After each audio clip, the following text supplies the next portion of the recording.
Білім берудегі өзгерістің 1000 көшбасшысы жобасын жүзеге асыру аясында үміткерлерді іріктеудің бірінші кезеңі аяқталды. Жобаға іріктеудің екінші кезеңінде үміткерлер психометриялық тестілеуге қатысады. Екінші кезеңге жіберілген үміткерлердің электронды поштасына психометриялық тестілеу өтетін мерзімі мен орны туралы хабарлама жіберіледі.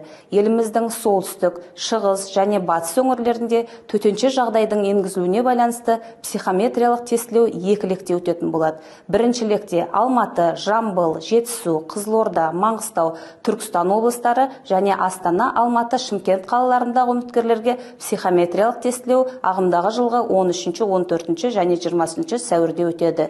Екінші лекте Абай, Ақмола, Ақтөбе, Атырау, Қарағанды, Қостанай, Павлодар, Ұлытау, Батыс Қазақстан, Солтүстік Қазақстан, Шығыс Қазақстан облыстарындағы үміткерлерге психометриялық тестілеу ағымдағы жылғы 1-2 маусымда өтеді.